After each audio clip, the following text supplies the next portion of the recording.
Hello, good afternoon, guys. This is DJ Lips of Hope Radio Broadcast where we share the word of the Lord and gives us hope. Pero bago tayo mag-aral po ng salita ng Diyos, let us listen to this music as we worship our God and as we prepare our heart to study the Word of God.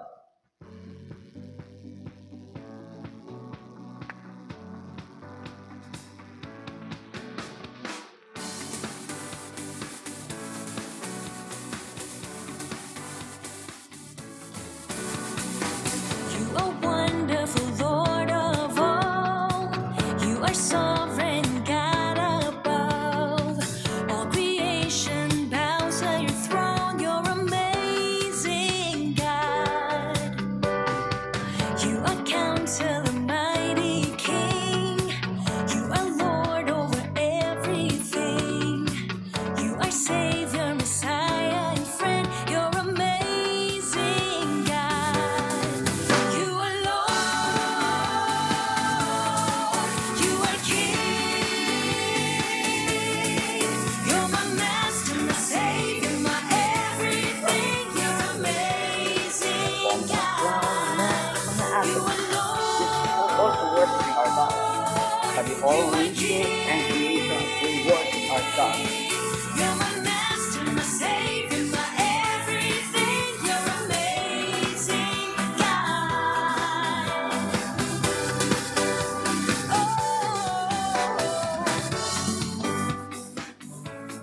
Yes, you are. Yes, hello, good afternoon again. This is DJ Lebs. Ngayon pong araw po na to, ngayong hapon po na to, pag-aaralan po natin ang isang passage po ni Apostol Pablo sa mga taga-Piliposan po. Sabi po dito sa Philippians chapter 4 verses 6 to 7, sabi dito, allow me to read this passage as we ponder the word of the Lord. Do not be anxious about anything, but in every situation, by prayer and petition with thanksgiving, present your requests to God, and the peace of God will transcend all understanding and will guard your heart and your mind in Christ Jesus. Ano po? Pagpalain po ang salita ng Diyos. Ano po? Kapatid, kaibigan, ano ang pinagdadaanan mo sa araw na to, sa hapon na to? Paramdaman ba? Trabaho, financial stability, mga stress ng trabaho, business mo. Ang sabi po ng salita ng Diyos sa ating binasa, do not be anxious about anything. Anything. Ano po yung patingin mo pinakamabigat na problemang kinakaharap mo sa hapon po na to, sa araw po na to ngayon?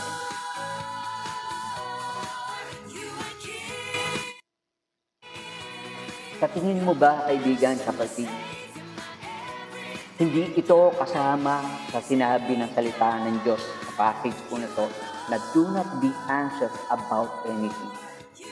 Meron pa kayang dadanasin natin na hindi pwedeng isama dito.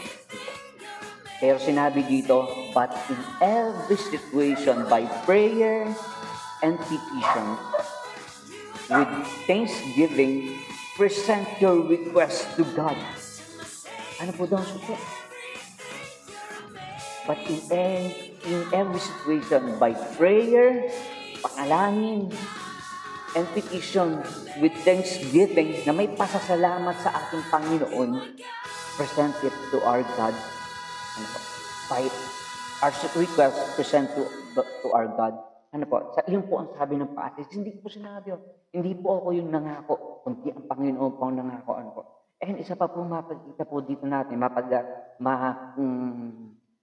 pwede natin i-catch up po. Sabi dito, and the peace of God, which transcends all understanding, will guard your hearts and your minds in Christ Jesus. Sabi, ano ibig sabihin ng transcend all understanding?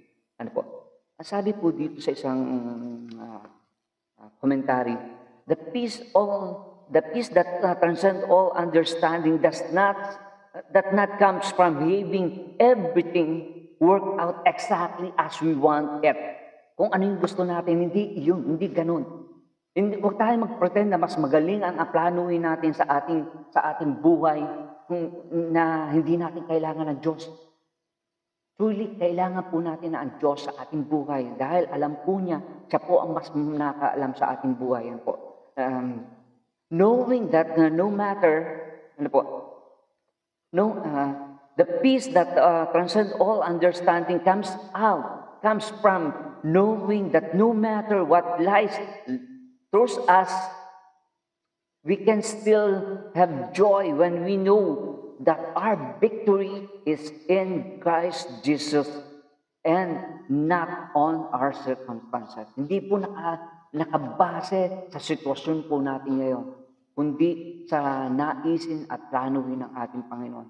Ngayon, kapatid kaibigan, anong pinakamabigat na problema kinakaharap mo ngayon na sa tingin mo hindi kayang solusyonan ng ating Panginoon? Tanging Panginoon po ang ating pong kailangan to give us hope. Ang ating pong take of note po dito, by prayer and petition, with thanksgiving, present your requests. Nais po ng Panginoon to have fellowship with you sa pamagitan po ng panalangin, pag-aaral ng iyong salita. Kaya po, araw-araw po natin mithiin at pag-aralan ng salita ng Diyos upang hindi po tayo maligaw ng landas sa mga naisin po sa buhay po natin. Bago po tayo magtapos, allow me to pray for you guys. Allow me to pray for you. And kung meron po kayong mga prayer requests or if you want to have counsel, just leave a comment and I will surely make it up na makatulong po sa pamamagitan po ng broadcast po na ito. Let's pray. Aming Diyos, sa paglapit po sa inyo, Panginoon o Diyos, kami po ay nagpapakumbaba. Kinikilala na ikaw ang Diyos na makapangyarihan sa lahat. Kinikilala na ikaw ang Diyos na may gawa ng langit at lupa. Kinikilala na ikaw ang Diyos na pinagmula ng buhay, kalakasan ng aming hininga, Panginoon. Wala po natatago po sa inyo, O Diyos. Ano man pong sitwasyon na meron po kami ngayon, Panginoon. Panginoon, dalangin ko, Panginoon, O Diyos, na patnubayan niyo po kami, na bigyan kalakasan, Panginoon, at tumuo ng aming pag-asa sa iyo lamang po, O Diyos.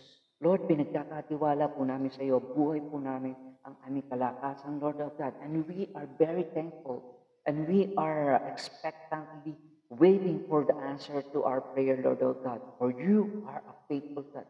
Salamat po, Diyos. Salamat sa iyong biyaya at pagbibigay. Salamat po. Ito po ang sama tiling at dalangin sa pangalan ng Jesus. Amen. And again, good afternoon and may we have a blessed day po. God bless, and this is DJ Liz of Hope Radio Broadcast. To God be the glory.